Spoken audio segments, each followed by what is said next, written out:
propia musicalidad, sus propios espacios.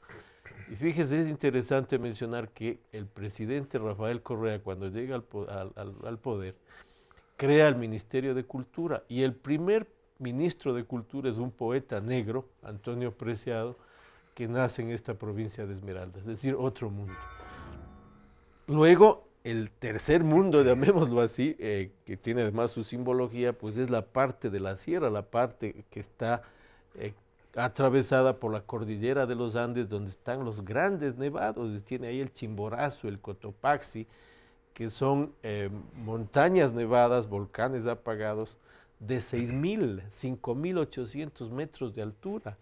De tal manera que una persona que comience a recorrer por las carreteras de Ecuador, esta parte de la serranía, de la parte de los Andes, va a encontrarse con una cadena de montañas de esa magnitud y que están con hielo, con nieve permanente.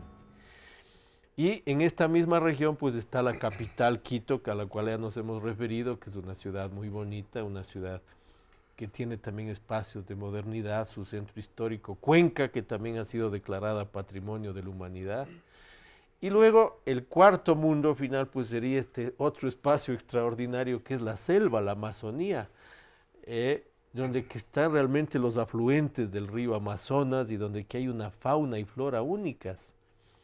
Eh, de tal manera que, siguiendo esos clichés a veces turísticos que se utilizan, pero que son de la verdad, usted podría tomar su desayuno al pie del mar, su almuerzo en la A parte 6.000 y pico de nevada metros. y su cena en la parte de la selva, porque así es como puede estar interconectado el país ahora y la facilidad que tiene de desplazarse. De tal manera que yo creo que para una persona que llegue por primera vez al Ecuador, sin duda que es un descubrimiento, y va a tener momentos realmente de muchísimo interés, no solo desde el punto de vista turístico, sino desde el punto de vista científico, geográfico, histórico, como el que hemos hablado Y ahora. esa parte que usted le dice Amazonía, nosotros usamos Amazonas, Amazonia, Amazonia, sí, la la Amazonia, sí, Amazonia o sí, sí, sí. esa selva que es la reserva única en el mundo, de lo más rico, que además está en riesgo, ¿no? Hay ahí ya muchos intereses y Sí, que eso lo veremos ya en la última parte, ¿no? De lo que es muy bien. Ecuador. ¿Qué tan comunicadas están estos mundos? ¿Puede Bueno, usted ir realmente, por podemos ir a fortuna. desayunar a la selva si me invita usted, o podemos ir a subir al pico Sí, aquel? sí, sí, sí, es literalmente cierto. Es decir, que si usted eh, está en la parte de la costa, por ejemplo en Esmeraldas, usted puede llegar por carretera en 4 horas a Quito, a la capital. Y en 4 horas más puede usted comunicarse con la parte ya de la selva. Hay este momento una infraestructura muy bien llevada, tenemos carreteras, comunicaciones. Las Islas Galápagos obviamente tienen una comunicación diferente, pero estos tres mundos, llamémoslo así, la costa, la sierra y la Amazonía, están interconectados y ahora pues se pretende todavía avanzar mucho más, se quiere hacer una carretera mucho más amplia, una autopista entre Quito, Guayaquil, etcétera. Pero por fortuna hemos logrado crear una buena infraestructura que nos permite y que permite al turista, sobre todo que llega por primera vez al Ecuador, desplazarse con facilidad. ¿Y cómo se ha integrado esta población heterogénea como las nuestras, ¿no? Pues nosotros también tenemos en México población negra muy integrada, ¿no? Bueno, Veracruz tiene una población original negra mestiza, ya integrada a ese nuevo tipo de veracruzano y de mexicano, ¿no? Eh, ¿Cómo siente usted la integración ya nacional? Que ese es uno de los grandes temas, ¿no? Estos pueblos se construyen, ¿no?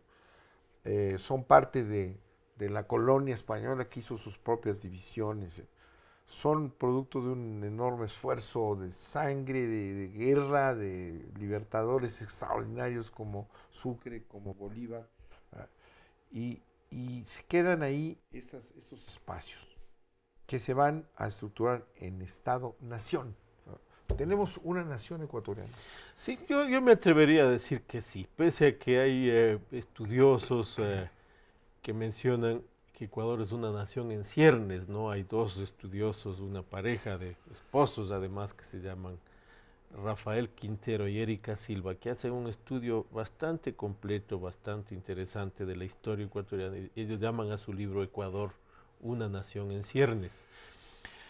Sin embargo, yo me atrevería a pensar que es un proceso que está consolidado en el sentido de que hay una nación ecuatoriana, pero también en el cual subsisten varias nacionalidades. Fíjese usted que en la última constitución que ha sido aprobada por el pueblo ecuatoriano se reconocen como nacionalidades a las 13 agrupaciones aborígenes que hay en el Ecuador, que tienen su propia lengua, su propia cultura, su propia identidad, y Ecuador reconoce eso como nacionalidad, de tal forma que queremos avanzar en el sentido de crear un gran espacio, un Estado-nación, como usted muy bien mencionaba, pero en el cual puedan subsistir otras nacionalidades, otras culturas, otras razas. Ecuador se proclama como un Estado plurinacional y pluricultural y multicultural, en el cual subsisten pues todos estos espacios humanos. Y esto también es otra cosa que lo vuelve muy atractivo al Ecuador, ¿no? Porque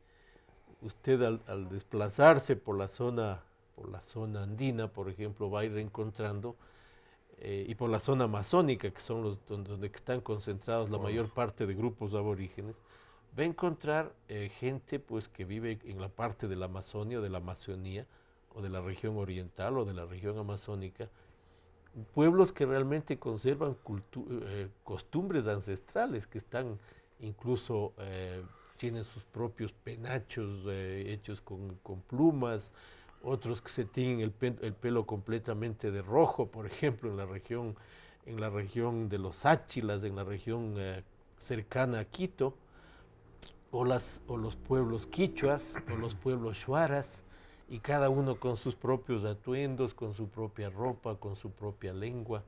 Es realmente un mosaico de seres humanos, pues, el que subsisten allí y que hacen que sea también muy atractivo descubrir esas culturas, ver cómo esos pueblos se interrelacionan y cómo van construyendo, ¿no? Yo diría que este rato, claro, hay un gran mestizaje, pero las culturas aborígenes luchan y tratan de subsistir de manera a veces casi heroica. Fíjese que la UNESCO también declaró a la lengua zápara, los záparos es una de las nacionalidades ecuatorianas, la lengua zápara como patrimonio inmaterial de la humanidad, porque esa lengua solo la conocían 5 personas, ya la hablaban solo 5 personas.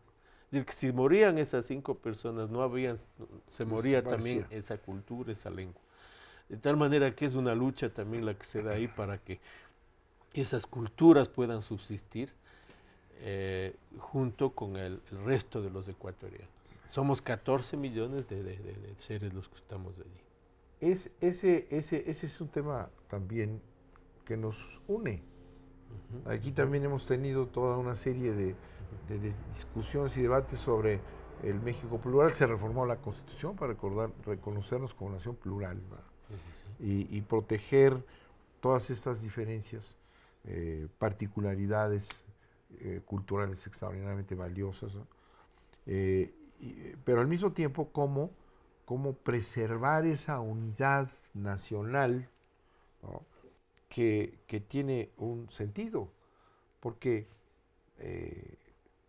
la concepción de una nación Ecuador o una nación México tiene el sentido de que es un conglomerado humano, obviamente estamos diciendo no idéntico, sino plural, pero tiene que haber una noción de lo diverso, pero también de lo unitario, que tiene un gran interés para la defensa de esos intereses reales que son comunes.